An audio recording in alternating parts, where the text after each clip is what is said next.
राधे राधे, जय श्री कृष्ण।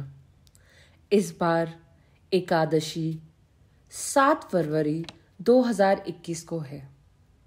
इस बार की एकादशी षटतिला एकादशी है। इस एकादशी का व्रत विधि कुछ इस प्रकार है। एक बार दालभे मुनिजन अपनी लंबी यात्रा करके हिमालय पहाड़ पर पुलस्त्य मुनि के पास वापस आए। दोनों मुनियों ने जब इस संसार के विषय में खुलकर विचार विमर्श किया तो दालभे मुनि ने उनसे पूछा, हे मुनिश्रेष्ठ, आप मुझे ये बताने का कष्ट करें कि इस माया रूपी संसार में अनेक लोग ऐसे हैं जो जीवन में झूठ बोलते हैं। ईर्ष्या की आग उनके अंदर भरी रहती है। कुछ चोरियां भी करते हैं, स्वार्थी भी है, और इस पर भी वे लोग नरक में नहीं जाते। ऐसा क्यों है गुरुदेव? अपने मित्र मुनि की बात सुनकर पुलस्त्य मुनि को कोई आश्चर्य नहीं हुआ, क्योंकि यह बात तो आम ही देखने को मिल जाती है। यह बात एक मुनि के लिए साधारण इसलिए भी नहीं हो सकती क्योंकि वे धर्म का पालन करते हैं।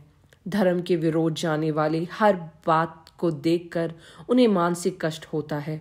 यदि ऐसी किसी आदमी को नरक के स्थान पर स्वर्ग मिल जाए तो मुनि जी हार्दिक कष्ट होता है।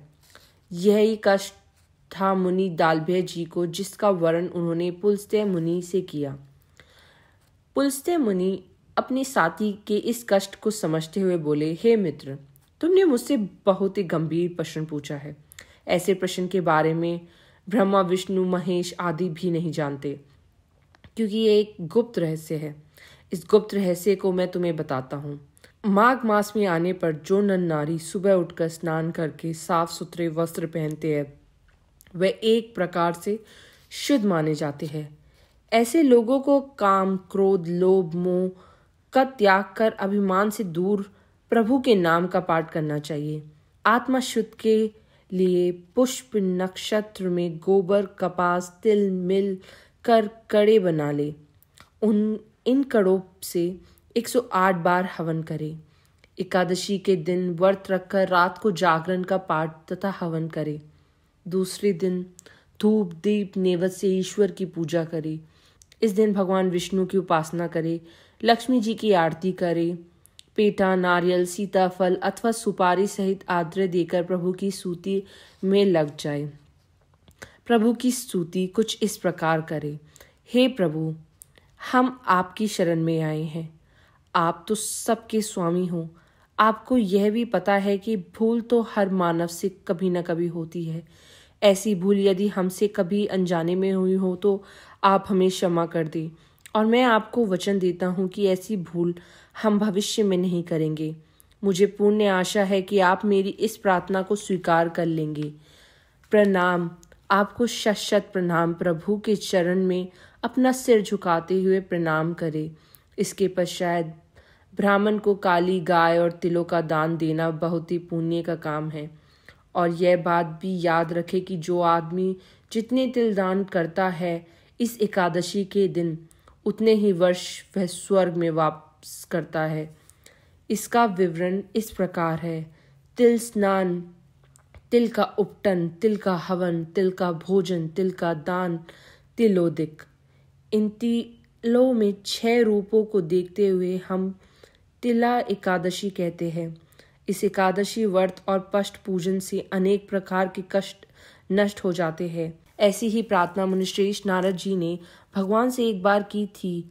हमें षटतिला एकादशी का महत्व कथा कहे ताकि हम इस व्रत के पुण्य के विषय में पता लगा सकें। तब श्री कृष्ण ने षटतिला एकादशी की कथा इस प्रकार से सुनाई थी। षटतिला एकादशी व्रत कथा। श्री कृष्ण जी ने नारद की बात को मानकर इस कथा को इस प्रकार से परम किया। हे नारद, मैं इसी विषय में संबंध में प्राचीन काल की एक सत्य घटना को सुना रहा हूँ। यह नारी बहुत बूढ़ी थी, अकेली एक कुटिया में रहती थी। हिंदू देवी देवताओं के हर व्रत को पुण्य विधि के अनुसार करती थी, जिसके कारण उस बेचारी के शरीर बहुत ही दुर्बल हो गया था। एक बार वह निरंतर 1 मास तक व्रत करती रही। इससे उसका सारा शरीर बहुत ही कमज़ोर हो गया। वह व्रत तो रखती थी, परंतु उसने व्रत रखकर कभी भी दान नहीं किया था। उसकी यह हालत देख मैंने सोचा कि इस बूढ़ी ब्राह्मणी ने जब व्रत रखकर ही अपना शरीर शुद्ध कर लिया है, तो उसे स्वर्ग में स्थान दे दिया जाए तो अच्छा ही होगा।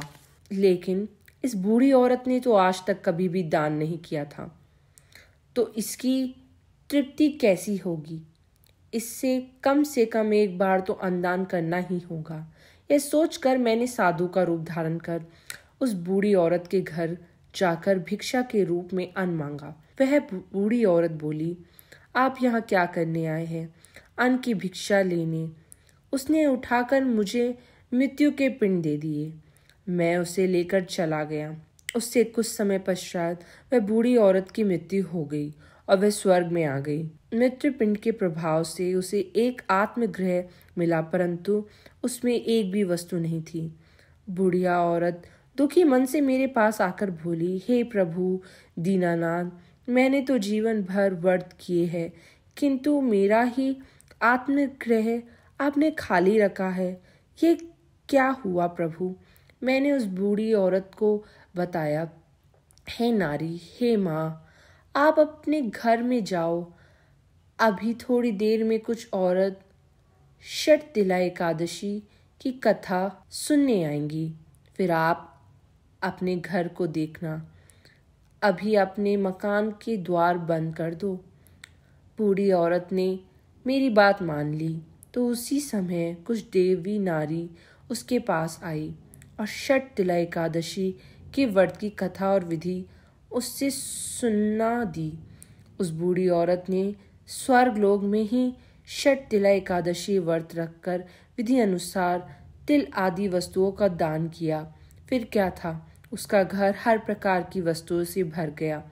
हे नारद जी, जो नर नारी षटतिला एकादशी का व्रत सच्चे मन से विधि अनुसार करता है, उसके सारे कष्ट दूर हो जाते हैं। यह व्रत माघ मास में कृष्ण पक्ष की एकादशी को होता है। सो बोलिए, षटतिला एकादशी माँ की जय। हे षटतिला एकादशी माँ, जैसे आप सबके दुख दूर करती है, सबके पाप हल लेती है, ऐसे ही हमारे भी पाप हल लेना। तो बोलिए, षटतिला एकादशी माँ की जय। जय श्री हरि, जय श्री कृष्ण।